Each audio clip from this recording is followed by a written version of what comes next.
Revelation chapter 20. Revelation chapter 20. And when you find Revelation chapter 20, this is what we're going to be dealing with for... we still ain't on? In Revelation chapter 20, this is what we're going to be dealing with. You'll see the second coming right here. That's Revelation 19. We've already dealt with that. We dealt with that a couple of Wednesday nights ago. So you got from here all the way over, you got 19. You'll talk about 20. 21 and 22, the rest of eternity will be dealt with the rest of the book of the Revelation. So we've already dealt with 19. 19 had to do with the second coming of Christ. If you'll notice, the first coming of Christ was obviously when he was born. When he was born, he lived 33 and a half years. He rode a donkey into Jerusalem, and they crucified him. They put a crown of thorns on his head. But now this time, when he rides into Jerusalem, he'll ride in on a white horse, Revelation 19, verse 11. And he will ride into Jerusalem. The first time he did, he rode in through the sheep gate, because he was going to be the lamb slain before the foundation of the world. Now this time, he'll ride through the eastern gate. Now, if you were to look in Jerusalem now, or look it up on the internet, a picture of it. It's a rectangular type shape, and it's got four gates on, three gates on all four sides. You got three gates on the north, south, east, and west, and which equal obviously 12 gates for the 12 tribes of the nation of Israel, all that kind of thing. And all of those gates have a name: Eastern Gate, the Beautiful Gate, the Horse Gate, the Water Gate, all that kind of stuff. All of them's got names. Well, this one is the Eastern Gate. And the Muslims have control of that Temple Mount. And so what they've done, they've bricked up that Eastern Gate where you can't enter. And because they read Revelation 19 and they read where Jesus is going to be coming, and he's going to ride through the Eastern Gate. So they bricked it up so he can't come through there. Well, I got news for you. If a stone couldn't hold him in the grave, and the stone rolled down the side of the hill, then I can promise you that the brick and the mortar is not going to hold him from riding through the Eastern Gate. So he will ride through there. And this whole thing, the Bible, in its majority, is dealing with a king and his kingdom. I'll give you, for instance, let me see if I've got the verse. I think it's, I'll give it to you. It's Luke chapter 1. I got it on the screen for you just for time's sake so you don't have to turn, but it is here. This is at his birth, Luke 1, 31, 32-33. And behold, thou shalt conceive in thy womb and bring forth a son, and thou shalt call his name Jesus. And he shall be great, and shall be called the Son of the Highest. And the Lord God shall give unto him the throne of his father David. The throne of his father David. And, of course, verse 33 says, and he shall reign over the house of Jacob forever. That's the house of Israel. And of his kingdom there shall be no end. So the whole reason Jesus came, yes, to die for the sins of the whole world. Yes, we got that. But ultimately, one of the reasons he was born was to be king over the nation of Israel. That's all they've ever wanted. Even in the Old Testament, that's all the nation of Israel's ever wanted. All these other nations had kings. They said, give us a king. If y'all remember the story, they said, give us a king. God says, I'll give you one. They said, no. We want to pick our own. And they picked King Saul, if you remember that. That wasn't God's pick. That was their pick. And it was the wrong pick. God's pick was King David. And so, long story short, but Jesus Christ is coming back to the same place where David sat on the throne in the Old Testament, here in Jerusalem, an actual, some preachers you'll hear say, well, this is a spiritual, and no. This is a literal physical kingdom God is going to set up on this earth in Jerusalem. Now, let's look at Revelation chapter number 20. Revelation chapter number 20. And let's look at verse number 1 here, and we'll read down where we want to go. And I saw an angel come down from heaven, having the key of the bottomless pit and a great chain in his hand. And he laid hold on the dragon, that old serpent, which is the devil, and Satan, and bound him 1,000 years, and cast him into the bottomless pit, and shut him up, and set a seal upon him, that he should deceive the nations no more, till the 1,000 years should be fulfilled. And after that, he must be loosed a little season. Now, we'll get on into some more of that, but notice a couple of things. I don't know who this angel is. I'm not sure. But whoever this angel is comes down from heaven, having the key of the bottomless pit. Well, if you remember, when Jesus died on the cross, he goes to the center of the earth and takes the keys away from Satan, of his own place. And matter of fact, Revelation 1, about, I think it's maybe 8 or somewhere along in there, that says Jesus has the keys of hell and death. So here's the key to the bottomless pit, and a great chain in his hand. He laid hold on the dragon, that old serpent, which is the devil, and Satan, all the same person, and bound him 1,000 years. Now, that's where he's going. He's going to be bound up, and for this whole 1,000-year period. This millennial, people or millennium, it is a Latin word, mil, 100 years. So it's, 1,000 years, millennial kingdom. So this thing lasts for 1,000 years. That millennial kingdom. If you'll, all this stuff's running through my mind, but Jesus taught his disciples how to pray. Jesus said, y'all pray this way. Our Father, which art in heaven, hallowed be thy name, thy kingdom come. This is what they were looking for. They wanted a king to rule over them. And Jesus came to be, now he came to be our Savior. But he came to be their king. Remember, Pilate said on the cross, says, here's your king. And they said, we have no king but Caesar. We want him. And they crucified him. But when he comes this time, they will want him. And they'll crown him with a King of Kings and Lord of Lords. Now, with all of that said, here's something I want to show you. A lot of people have asked, about all of human history. Well, let's look at something. I want you to help me count. If you're in Revelation 20, I want you to help me count where it says 1,000 years. All right?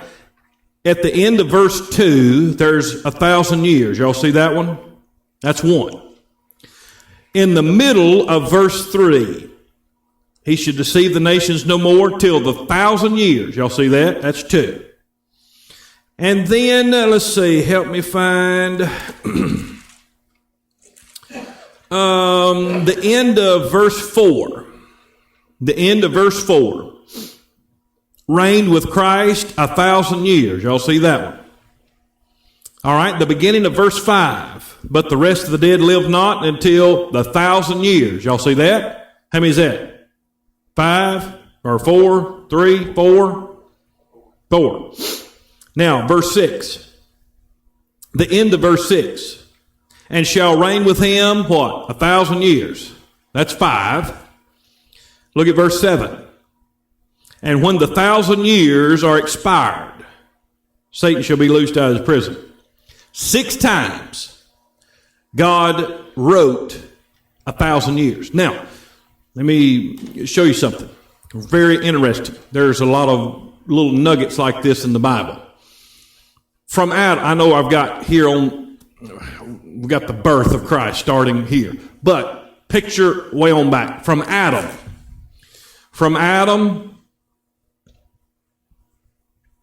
till Jesus Christ is 4,000 years.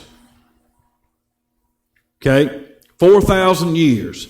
And you get that by Ussher's chronology, going all the way back to the book of Genesis and adding up everybody's ages and all the way to Christ, you come up with 4,000, about 4,004 years, is what we have. Then, here in this age we have here, we have, today's what, 2020?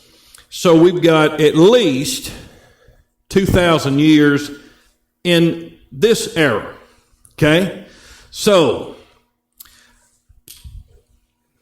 people say, well, how old is the earth and all this kind of stuff, and everybody's trying to figure it. It's real easy. God tells you. He gave it to you. He said, this is what we've had. Remember, Peter told us this: a day is with the Lord as 1,000 years, and 1,000 years is one day. So you got 4,000 years Old Testament, 2,000 years so far New Testament. Now I know you're thinking, well, it's 2020. I understand, but our calendars are off as far as God is concerned. 2,000 years of New Testament history so far. That's 4 and 2 is 6. There's 6,000 years of war, bloodshed, or anything you can think about. And then there's that 1,000-year millennial reign. That makes 7. Now, you say, okay, so what? Remember this. God created the earth in 6 days. The 7th day, He rested. On the 7th day, He rested. Now, without going to, I may have the verse. I may have the verse for you. You may have got lucky. Do y'all remember in the creation, after every day, Jesus said, or God said, and the evening and the morning was the first day. And the evening and the morning was the second day. And the evening and the morning was the third day. You got it? Watch on the 7th day. Thus the heavens and the earth were finished. This is Genesis chapter 2, 1 through 3. Thus the heavens and the earth were finished, and all the host of them. And on the 7th day, God ended His work which He had made, and He rested on the 7th day from all the work which He had made. Now, and God blessed it, the 7th day, and sanctified it, because that in it He had rested from all His work which God created and made. You know what's missing? The evening and the morning was the 7th day. You know why? Because when you get to this day, there is no end. It'll never end. All the others, and the evening and the morning, first day, evening and the morning, second day, evening and the morning, third day. When you get the 7th day, He doesn't say that, because there is no end. Now, I'll show you something else interesting if you'd like to see it. And let me find out where it's going to be. I think it is in John 16. John 16. Now you may not find this interesting, but I'm telling you, this stuff right here is hidden things in the Bible that a lot of people don't just run over and miss. I want you to count how many times Jesus says a little while. All right? Here's the first verse. A little while, and ye shall not see me. And again, a little while, and ye shall see me, because I go to my Father. Now, Jesus is saying, hey, coming down here and going back up to my Father, you're going to see me, then you're not going to see me. You with me? All right. Look at the next verse. Verse 17. Then said some of His disciples among themselves, what is this that saith unto us? A little while, and ye shall not see me. And again, a little while, and ye shall see me. And because I go to my Father. Here's the next verse. They said, therefore, what is this that He saith? A little while. We cannot tell what He saith. Last verse. Now Jesus knew that they were desirous to ask Him, and said unto them, do ye inquire amongst yourselves of that I said, a little while, and ye shall not see me, and again, a little while, and ye shall see me? 7 times. He said a little while. Why? He gives you 7,000 years of human history.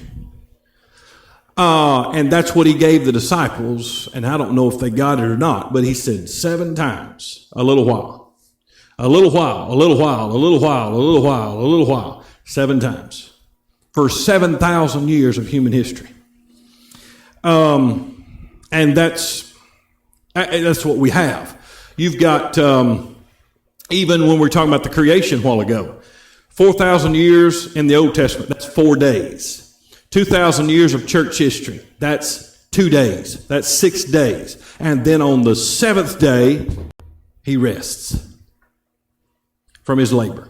Sits on the throne of his, it's all through that Bible. Now, let's go back and let's look at Revelation chapter number 20. And there's just a few nuggets like that all through. Anyway, all right. Look at, let's read verse 1 again. And I saw an angel come down from heaven, having the key of the bottomless pit and a great chain in his hand. He laid hold on the dragon, that old serpent, the devil, and Satan, and bound him 1,000 years, and cast him in the bottomless pit, and shut him up, and set a seal upon him, that he should deceive the nations no more, till 1,000 years should be fulfilled. And after that, he must be loosed a little season. Now, let's look at verse number 4. Well, all right, pause. Right here at the beginning of the millennial reign, Jesus Christ coming back on the white horse. There's a lot of stuff that happens right here I'll tell you about. One of those things is this angel's coming down and going to throw Satan down in the bottomless pit. And he will stay there for this whole duration of this 1,000 years. No more Satan, no more devil for this 1,000-year period. Now, after this 1,000-year period, Satan will be loosed for just a little season. I'll tell you about that, because everybody, one of the most questions I get asked is, well, what did he let him loose for? We'll talk about that maybe tonight. I don't know. We'll have time. But he is bound for that 1,000 years, and then he's loose for a little season. So that's what happens. Now, in verse number 4, and I saw thrones, and they sat upon them, and judgment was given unto them. And I saw the souls of them that were beheaded for the witness of Jesus, and for the word of God, and which had not worshipped the beast, neither his image, neither had received his mark in their foreheads or in their hands. And they lived and reigned with Christ 1,000 years. Now, these people he's talking about are the folks in the tribulation who did not receive the mark. They didn't bow down to the image of the beast, the whole 9 yards. They're going to rule and reign with Christ for 1,000 years. In other words, you're going to have things that you're going to be over. Now, when I say you, I'm talking about these tribulation saints. We will too, but that right there was talking about them. Now, let's look at verse number 5. But the rest of the dead lived not again until the 1,000 years were finished. This is the first resurrection. The rest of the dead, everybody that was dead, did not live again until the end of the 1,000 years, where they were resurrected and brought up to the great white throne judgment. We'll get to that in a minute. That's what that verse is referring to. This is the first resurrection. Notice verse 6. Blessed and holy is he that hath part in the first resurrection. On such the second death hath no power. But they shall be priests of God and of Christ, and shall reign with him 1,000 years. So, verse number 6 gives a special blessing to all of those that have part in the first resurrection. Well, let me give it to you. Let me give you the first resurrection. Same color. I didn't give you this verse on the screen, but it's in 1 Corinthians 15, about verse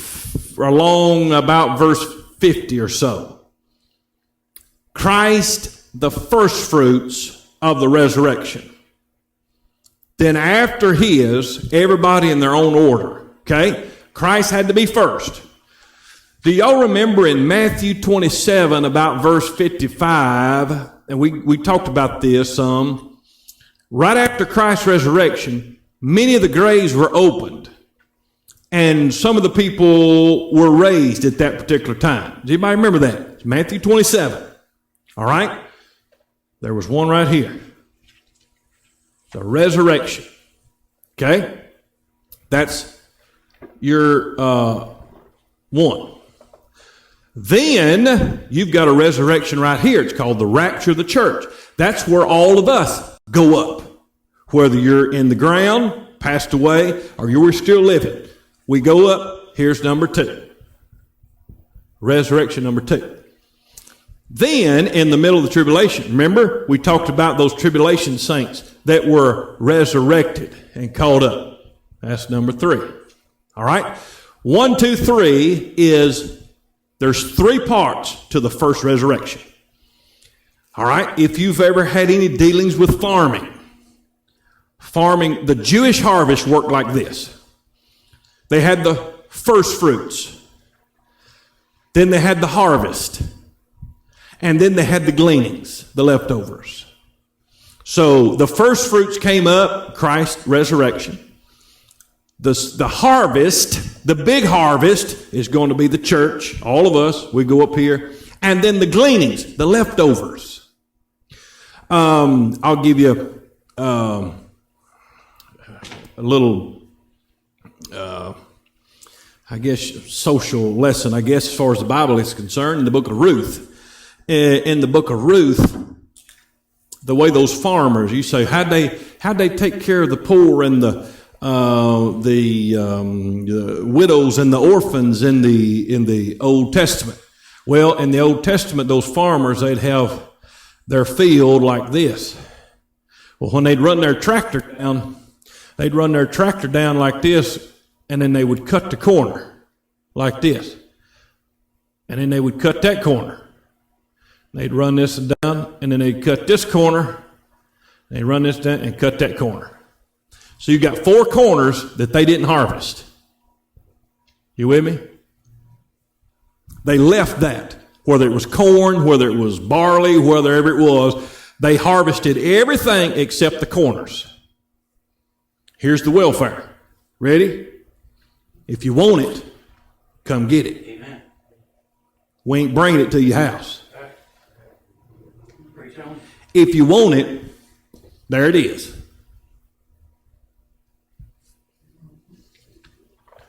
Get that camera up real close to me. We're making a bunch of people mad tonight. It wasn't welfare, it's called workfare. If you want it, you're going to come pick it yourself. We ain't picking it for you and bringing it to your house. If you're hungry enough, you'll come get it. That ain't going over too good, but it sure is the truth. That's the way they did it in the Old Testament. That's why them farmers, they leave the corners. Y'all remember, I ain't got time to tell you the story, but Ruth and Boaz. Boaz was plowing in his field. He'd cut them corners. Well, Ruth was a Moabite girl. Well, that's where she come and got her barley from the corners. Well, when he's driving his tractor down through there, he sees this girl over here in the corner. He's like,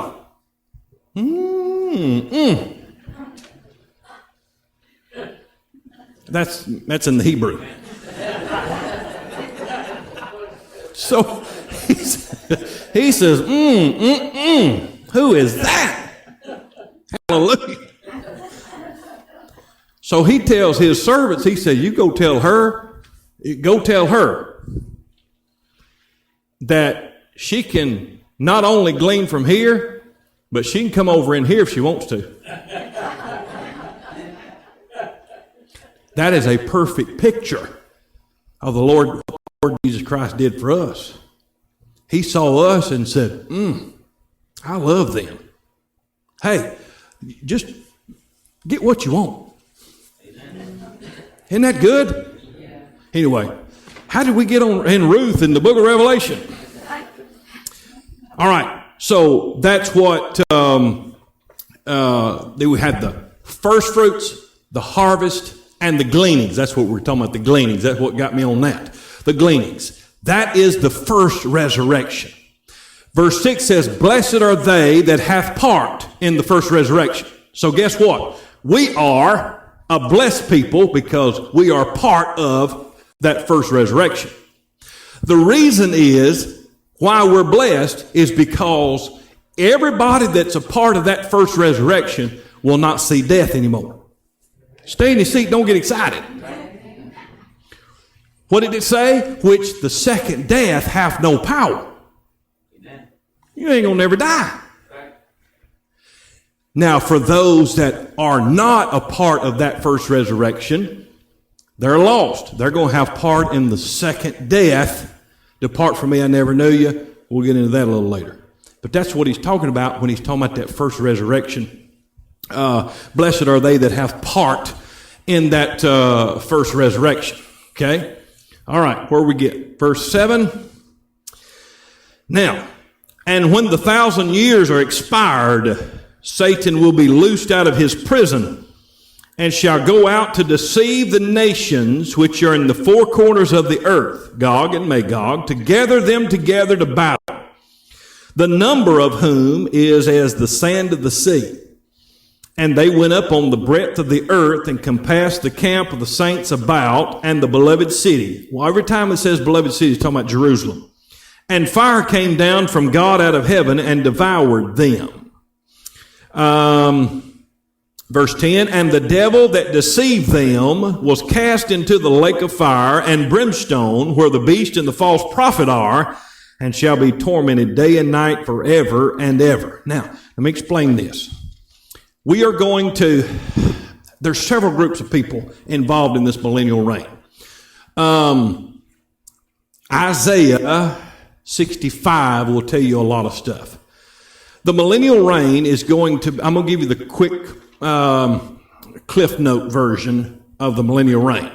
Y'all remember in the Garden of Eden, before sin came into the world, everything was perfect. They didn't have to, they never knew what sweat was. They didn't have to work for the fruit to come out of the ground. The animals were all vegetarians. There were no meat eaters and all that kind of thing in the Garden of Eden. When sin entered in the Garden of Eden through Adam and Eve, a curse fell upon the earth, which started the food chain. That means the lion starts looking at a lamb and saying, hey, I'm going to eat him. A snake will bite you. It's called the food chain. Now, when the second coming happens, the millennial reign starts, we'll go back to the way it was in the Garden of Eden. The curse of the ground will be lifted. That means, Isaiah 65 says, the lion and the lamb will eat straw. They will be able to, the lion will be able to lay down with the lamb. A kid will be 100 years old and still be considered a child. Because, remember, Old Testament, the age in the Old Testament, people lived a whole lot longer. You say, you really believe? Yes, I really do believe that. Because Adam was 930 years old when he died. Methuselah was 969. The oldest man to ever live, Methuselah, 969 years. You say, you believe that? Yes. Amen. After the flood, things started decreasing. Noah lived 600 years. Everybody after we start. Now the age is what? I don't know. 80? I don't know. 90? I have no idea what the age. 78.7. I don't know where he got that, but anyway, whatever. Now, in the millennial reign, that's going to be lifted. And people will be living longer. Again, a child that lives to be 100 years, they'll still, a kid that has lived 100 years to be 100 years old, you would still consider him a kid in the millennium. Now, let me say this. That has nothing to do with us. Amen. We are the bride of Christ. We will have glorified bodies that will never age You understand? So when you start talking about the millennial reign, there's several groups of people in here. The bride, which is the church, has glorified bodies, will never age, will all look, I guess as far as age-wise, will look the same. Anyway, I don't know if I want to get into that or not. Somebody will probably get me into it. But people say, well, when we get to heaven, am I going to be able to live in heaven in my mansion with my husband?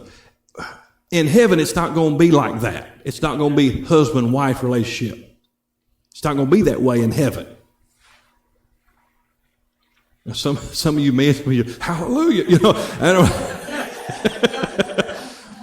How's it going to be in heaven? It's a brother-sister relationship. That's why down here, Brother Jeremy, Brother Roger, Brother Jerry, Brother whoever, and then Sister so-and-so. We call each other brother and sisters in Christ. That's what we are, right? So, that's enough of that. But we'll be the bride of Christ. There are other people that's going to be, didn't take the mark of the beast, all that kind of stuff, who will come into the millennial reign. They won't have glorified bodies. They're still going to be aging. They're still going to be marrying, husband and wife, marry, have children. There's a lot of kids that can be born in 1,000 years. A lot of kids can be born in 1,000 years. So it's going to be, exactly. So there's a lot of population here. The devil's gone for this whole 1,000 years, and Jesus Christ is sitting on the throne. It's not going to be a president. It's going to be a theocracy. He's the king. And if you don't do what he says, it's going to be, Now, I said all that to get to the verse where it says, and Satan's going to be loosed for a little season. After this 1,000 years, Satan's going to be loosed to go into the nations to deceive them. Now, remember, the devil's not going to be able to bother us. We're in glorified bodies. But there are people that have been born here. There are people that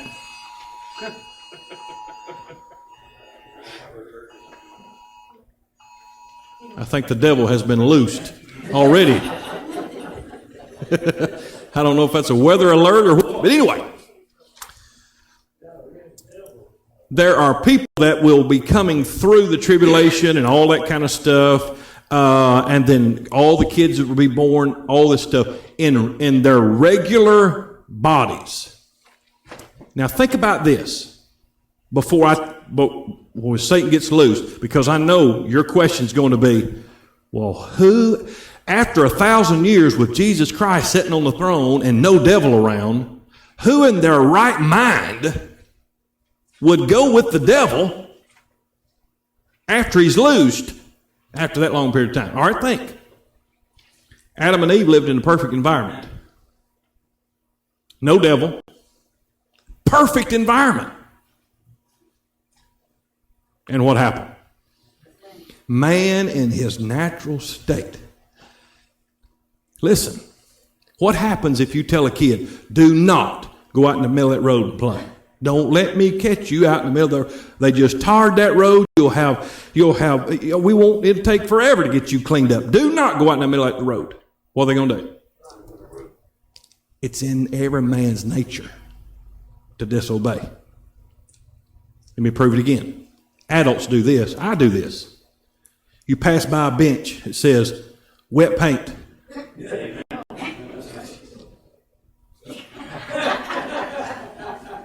I mean, right? Because we're just rebellious. We're just like, really? Let me see. So, don't you think there's going to be some people? I'm not talking about saved people like us. I'm talking about people that have been born, have all this kind of stuff. They've got this king over in Jerusalem cracking the whip, telling everybody what to do. Don't you know everybody's not going to like that? So the devil gets loose for a little season. He's going to deceive some people, saying, hey, you want to go with me? We can overthrow him if you'll come with me. Well, that's what they try. And guess what happens? And verse 9, and they went up on the breadth of the earth and compassed the camp of the saints about and the beloved city, Jerusalem, and fire came down from God out of heaven and devoured them. I don't think it worked out too well for them. Now, here's where we get rid of the devil forever and ever. And the devil that deceived them was cast in the lake of fire and brimstone, where the beast and the false prophet are, and shall be tormented day and night forever and ever. Now, let me say this about verse 10. I don't know if I'll have time to get to everything else, but let me say something about verse number 10. The lake of fire is somewhere totally different. I know I've dealt with this too, but I'm doing this for the folks watching that maybe has never heard it before. The lake of fire and hell are two different places. Hell is in the center of the earth. Right now, hell is in the center of the earth. And that's confirmed by science. Even the core of the earth is just a ball of fire. Think about, there's the verse, I can't quote it, or I could quote it, but I can't remember where it's at, and I can find it. I'll find it for you if you want to know. Hell hath enlarged itself. Well, did you realize that every time one of those volcanoes explodes, that hot lava that comes out from under the center of the earth, out of that volcano, hell is enlarging itself, making room for more people? You ever thought about that? Now, the lake of fire is somewhere totally different. And I'm not necessarily sure I know where that's at. Because the lake of fire, the only place I know it could be, and this is my theory. The Bible doesn't say this. The Bible doesn't say where it's at. But my theory is it's the sun. Because what is that? A lake of fire is all that is. It's in outer space. Now you say, well, how do you know hell's because this earth's going to be dissolved. It's going to be gone. We'll read that in just a second. So hell's got to be moved somewhere. You say, well, what's the reasoning for that? All right, think for a second. Let's just say somebody gets picked up for a crime, murder or whatever. Well, they put them in the Dyer County Jail. They'll hold them there until they go see the judge. They go see the judge, they get their trial, and they're convicted. Life in prison, whatever. Well, they don't take them back to the Dyer County Jail. They take them to the state penitentiary, long term. Two different places. So this is what it is. Hell is like the Dyer County Jail. Don't tell the sheriff I said that. Anyway, hell is like the Dyer County Jail, holding until you go see the judge. Once you go see the judge, great white throne judgment, have your trial, cast into the lake of fire. That's a totally different place. Now, with all that said, I tell you what. I tell you what, let me read this. I don't know that I can get all of this in, but let me read this, and that way your mind can be thinking. Look at verse 11. We'll read this and then see where we're at. And I saw a great white throne. And I saw a great white throne, and him that sat on it, from whose face the earth and the heaven fled away. There was found no place for them. And I saw the dead, small and great, stand before God. And the books were open. And another book was open, which is the book of life.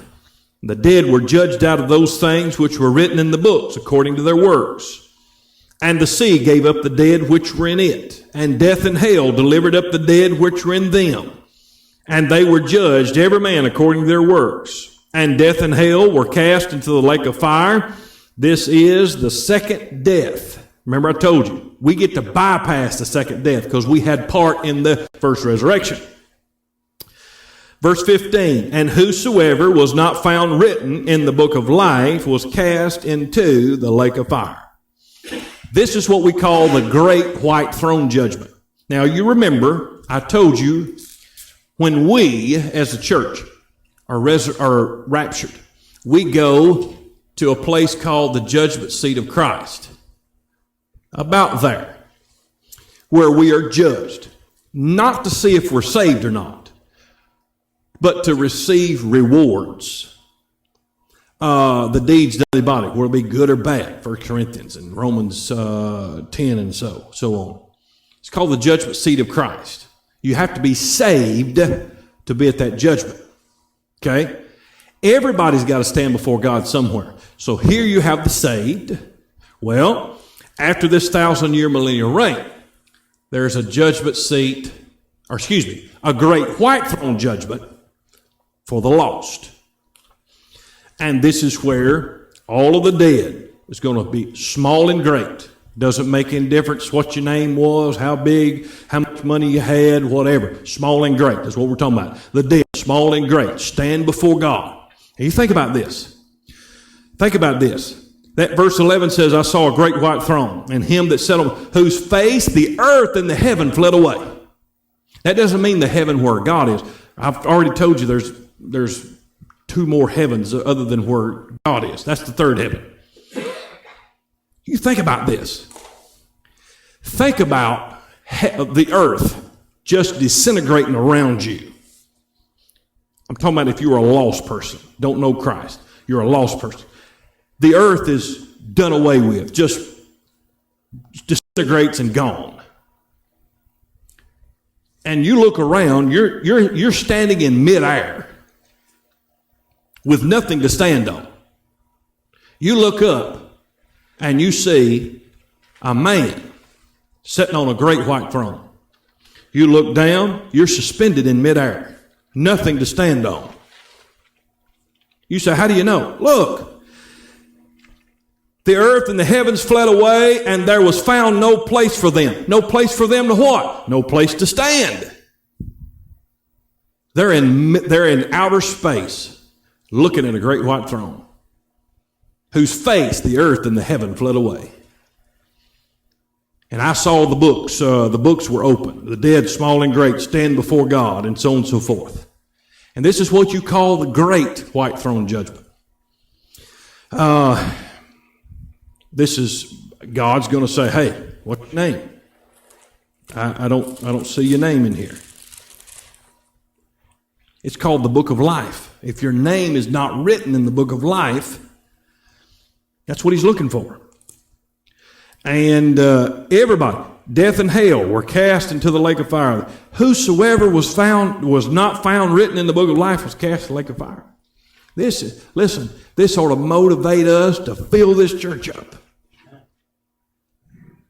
It ought to motivate us to fill this church up. Why? Because there's people on the outside of these walls that's going to hear that one day, if they're not saved. Now,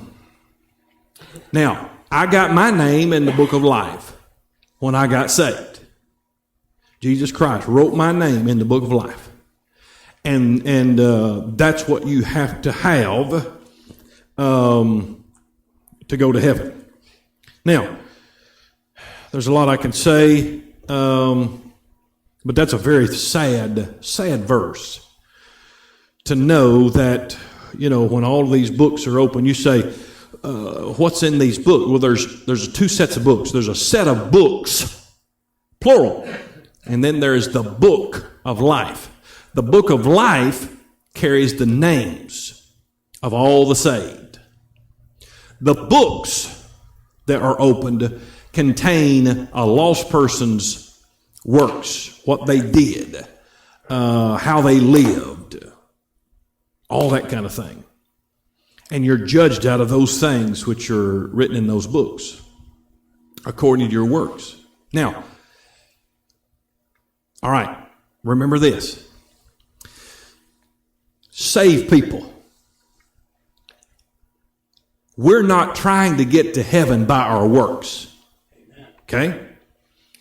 We work for the Lord because we are saved, not because we're trying to get saved. You understand? But now, if you're a lost person and you're not planning on getting saved, you need to be as good as possible. You see, it's right reversed for the lost person. Now, I could go into some stuff right now that would blow your mind wide open.